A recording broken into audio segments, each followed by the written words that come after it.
Next caller's Josh from California. Josh, what's happening, man? How can we help you? Hey guys, how are you? Good. How you doing? I'm hanging in there. My question was, I'm getting a little bit older, almost 50, and I can get my weight to fluctuate, kind of how I want. I can go up 10, 15 pounds here and there, but I'm always stuck with this, little tummy that kind of never goes anywhere. I'm in a deficit. I feel like I'm kind of doing all this stuff that I'm supposed to be doing, just kind of found you guys and, have been listening very intently to all your good advice. So figured I'd call the pros. Yeah, no, good. So first of all, you look phenomenal. Yeah. So you said you're almost 50. You look like you're pretty lean now. Do you know what your body fat percentage is at? I've done a couple of the scans at the gym and stuff like that. And, they'll say, I've had it as low as 9, but, as high as 12, 13. I think I'm probably in the, 14, 15% range. Okay. Have you, Josh, sorry to interrupt you, Sal, but this question is like, I remember when this happened to me and it tripped me out. So have you been listening for a long time or just recently? Yeah. Real long time since I got out of high school. Do you remember, no, listening. Sorry. It sounded like I said listening. Listening. Listening to the show. Yeah. Yeah. No, I got a cold right now, so it's my bad. So did you, have you been listening to the show for a long time? No, probably just like maybe a month. Okay. But, I'm kind of banging through your podcast and stuff. Okay. So I remember when this happened to me when I was getting ready to compete, and it would trip me out because I was like really lean and I still had like this pooch and this belly fat that like everywhere else in my body looked lean. And really what I attribute that to is just I'd never gone leaner than that. Like kind of 9% was like the lowest I'd ever been in my life. I'd never done like 6 or 5 or something like crazy shredded. Oh yeah. And I found that even when I got all the way down, I still had this tiny bit left over. And then I bulked up, then I came back down, and it took like 3 times of doing a good clean bulk and then cutting a little bit lower, then getting clean bulk, then cutting a little lower, until finally I hit a body fat percentage I'd never seen before. And that was the last place that it went. And it's still the first place to come back. So like right now I'm not in the single digit body fat percentage so that I carry body fat right there. So it just took me pushing to a level low enough to finally get rid of that area. And everybody has this. It's just a different area. It's for everybody. Like it's like an area where you tend to get the body fat first, and or if you carry any body fat, that's kind of where it hangs out. And until you get to a level of leanness that you've never seen before, it'll probably kind of always stay there until you go even lower. And so if you do a good job of getting leaner than you've ever been, and then when you come out of that diet to get you that lean and put on good lean mass and you don't go binge afterwards, you can get rid of that and hang tight with that. Like after I competed, that was gone for a really long time. Now, I've gone up in body fat percentage, so of course it's back, but I know what I have to do to get rid of it is I have to take my body to a leanness that it just doesn't see. When you were at 9%, what did it look like in that area? Was it gone, or did you feel like you still had some? Oh no, it looked identical. Like it never seems to budge whatsoever. And Okay, Josh, what Adam's saying. So look, the first place you gain it's the last place you lose it. Everybody has that spot, so you're gonna have to try to get below 9%, and you probably were ripped everywhere else except for there. So probably another 1% or 2 from there, then you'll see that body fat come off. But I'm going to help you out a little bit as well with maybe optimizing your hormones a bit. Now we're starting to split hairs here, okay? But we are already splitting hairs with this question because you've got down as leading 9%. Yeah, you already look phenomenal. Yeah, so most men will not get to 9% body fat. It's really hard. It's a hard thing to do, okay? So I'm going to give you 2 pieces of advice that I think will help. One is aesthetic. And the other one is literally to address the body fat, the stubborn body fat you see. So let's start with the aesthetic first. When I, for years, would get down to a low, single-digit body fat percentage, I didn't have a six-pack. It wasn't until I built the muscles of my abs that I could see the six-pack. Now I got a six-pack at 12% body fat, whereas before at 9%, I didn't have a six-pack. Now, why is that? Well, when you develop the muscles of the core, they stick out. Tightens the skin around there. Yeah, and they just stick out. You got visible muscles. So most people, when they train their core, don't train their core in a way that it builds the muscles, because we tend to believe the core for some reason is different than the biceps or the back. And so we do super high reps and low respiratory. So what I want you to do is pick high tension core exercises. Just give them no BS. I am. Okay. So I'm going to give you a program that's specifically designed to build the muscles of the core. And the idea, now form is crucial, okay? Because if you go heavy and then your form is crap, you're just going to build your hip flexors. But the program, I really break down the form. I want you to do exercises where you're doing like 8 reps for your abs, where you're like building the abs. And then what'll happen is they'll stick out more, and you won't have to get as lean to see it, and you'll look a lot leaner as a result. Now here's the second part to address the belly fat. Now this is splitting hairs, but again, because you've already gotten so lean, this may be effective. I noticed in your question you said that you have an eating window between 2 to 8. You do that every single day? Yeah, right. Yeah, pretty much. I mean, just with the way my lifestyle is, that ends up kind of being what it is daily. Okay. Every once in a while I'll have a breakfast, but usually not. Okay. So again, this is splitting hairs, but we do know that cortisol tends to promote fat storage in the midsection.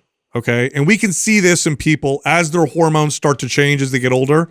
Women really notice this because they go through menopause, big hormone change, that they start to store body fat differently than they used to. So it's like all of a sudden, they used to store it a particular way. Now they're storing it more on their belly. And they're like, what the hell? I used to just have it on my hips and my thighs. Now it looks like it's on my belly type of deal. So hormones can influence where you store body fat. The way that you get cortisol to go down, one of the ways is to eat. Okay. You want to eat. So if you wake up in the morning and cortisol is supposed to spike in the morning, but you don't eat, you may be encouraging the levels to stay high a little too long. So what I want you to do is eat a protein fat meal or 2 before 2 p.m. It doesn't have to be a lot. It could literally be, 3 scrambled eggs with some cheese. It could be a protein shake with the scrambled egg for the fat. So a fat protein type meal with a little bit of carbs. Insulin opposes cortisol. So you could throw in some fruit there.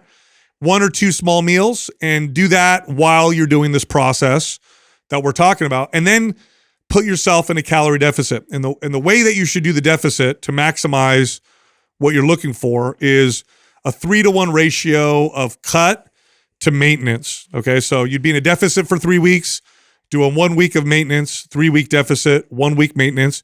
It's a slow process, but this is going to ensure that you don't lose tons of muscle, and of course, strength train the whole time. Can I counter just a little bit of that? Yeah, just a tiny bit. Like everything he's saying, I'm on board with. I actually would like for you to run the No BS 6-pack program we're going to send you in a bulk for a little bit to help you first. Build, first. Yeah, good idea. To build the abs, and then follow that advice. So maybe like a 4-week. Yeah, 4 weeks. 4-week cycle. Following the maps, the No BS 6-pack abs we're going to send over to you. Try and build your abs like you never have before. Like you're trying to get them strong. Yeah, follow that program to a T to build your abs in a slight calorie surplus. So you're trying to gain at this point, but not a lot. You're just trying to stay high, well-fed, or a little bit above, right? So don't worry, but we're not worrying about body fat percentage, not worrying about weight right now. Yeah, I love this. Then transition to exactly what he said and go in a cut, and then take yourself to a leanness you've never seen. I guarantee if you go 1 to 2% lower than you've ever been before, after you do that with the No BS app, you will see this go. It'll go. Yeah. Promise you that. Yeah, Josh, I mean, I've experienced same thing. Like for me, I'll get lean in my arms, shoulders, legs. That's first. Then I start to get it off my obliques. Then it comes off my back. Yeah, low back. And then the last place for me to lose it is right around my belly button. And what's crazy. Okay. And what's crazy about it is I'll get down to, I don't know, 10-ish% body fat. And then every percent I go down off that, it's like it comes right off that area. But up until I get to about 10%, it doesn't move. It's like the same. Everything else gets lean and veiny. And I got this little bit of stomach body fat. Then I get down to like 10-ish. It's like every percent, like I go down to 9, 8, 7. It's like, oh, it's all coming off that area. But the approach we're giving you is the one that's going to minimize any muscle loss. And again, we're going to try and build the abs. And what might happen if you do this right is you'll get down to 9-10%. You won't need to get any leaner because the midsection will be more developed. It'll just look leaner. Okay. Cool.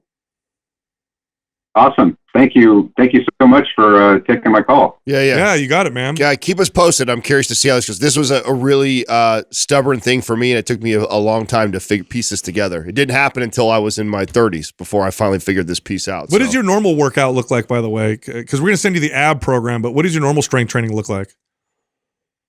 I lift every day. I just kind of do, I kind of settled into this routine where I just go do a little bit of cardio. I lift, 45, 50 minutes. And then I hit the sauna, and then I'm out of there. Okay. And when I'm lifting, I'll do like back one day, chest, arms, core, shoulders, kind of. Oh, bro, can we just do just keep it rolling? Can you, if we give you another program, will you follow it? Yeah, because I think if you did MAPS Anabolic in combination with the ab program, they work perfectly. Yes, and it's so different from what you're doing right now. Yeah, you'll get some muscle gain. It'll be a novel stimulus, which will really help build muscle during this 4-week bulk, and then do the cut. Here's how you combine the two, okay? There's foundational workouts in both programs. Alternate the foundational workouts. So one day it's MAPS Anabolic foundational workout. The next day it's the 6-pack program foundational workout. The next day is MAPS Anabolic. So it's 5 days a week you'll be in the gym. 2 of those days will be focused on the core. The other 3 are full body. And I think it's novel enough where you're going to see some muscle gain with that too. Okay. Yeah, I love changing it up, but I can definitely follow a routine, man. I can just get in there and grind on it. So perfect. What do you guys recommend? Yeah. If you trust the process right here, we got you. I promise. We'll send those to you.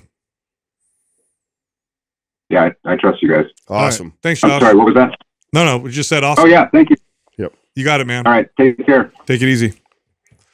So, first of all, I love the fact that we get to do that every once in a while because that's such a unique question. Yeah, because it looks like he's figured out a lot of the other stuff. Oh, yeah. And that's the part I wanted to make clear to the audience, right? Because sometimes we don't talk about stuff like this. And there's a reason why, because I think 90% of the people don't need advice in this direction, right? They think they want this advice because but they haven't figured out the big rest. That's right. And so he's kind of an exception to the rule, right? The guy looks incredible. And if he was my client, I'd also be reminding him that, right? As we're training all the time, like, hey, bro, you look really good, right? You're 50 years old and you look fucking phenomenal, right? So, but hey, you got a lot of things dialed in and you're curious about that. And I've experienced that personally. So I know it's like to feel like, hey man, I'm so lean, but this little area just won't go. It's always the inner thighs. Last to go. It is true. For you. Yeah. I really hate it. Where do you store most of your you're obviously built like everywhere. A tank. Is it really just evenly dispersed? It's just all over. It actually, you actually do that's part of why I think you look good fuller. If you and I increased our body fat percentage the exact same amount, you look way better. Adam would just get a belly. I would. And I lose my arm. Like my arms and legs go, and then I get a belly. It's like just like a blob of clay that just you add 5% to your body and it looks evenly distributed. Bro, I will literally. You know what? You're like the chick that all the chicks hate. You know what I'm saying? Goes right to your tits and ass. All your body fat goes to your tits and ass, bro. I got plenty of junk. Junk in my trunk. It annoys. Listen, when I would mess with this, literally, this is how my extremities get cross striations. Before I would get a 6-pack, like cross striations in my quads. I get striations in my glutes, but I got a pooch. This tripped me out because I had never really been below like 9-10% body fat. And, so even, and I remember as a kid, like my abs was my thing, right? Because I didn't have arms, I didn't have legs. Might as well have abs. Yes, I'd be show your abs off all the time. And then I got older, put on a little bit of body fat. And then when I got lean, like that, it just stayed right there. And I was like, what the fuck? And I was shredded. Like just like you said, striation in my legs and arms. Yeah, and same here. And then I had this little pooch thing. And it didn't go until I hit body fat percentage I'd never seen before. And then you know what's weird about this? This is all observational. Zero science to support this. Once you get rid of it, it's easier to do it afterwards. It's almost like it probably has to do with white fat, brown fat. Maybe it moves into something easier. But once I got rid of it, it was easier to get rid of each time. Well, I agree too. And also what happens is you get that shredded. So you force the body to go find any last bit of body fat you have anywhere because you get to so low a body fat percentage. Then as long as you stay on your routine and training, when you add back the calories, it gets partitioned to building muscle. It's weird, yeah. It doesn't go there. And so if you can get rid of it and then stay consistent with your training and not overindulge on the diet, you should be able to maintain it off.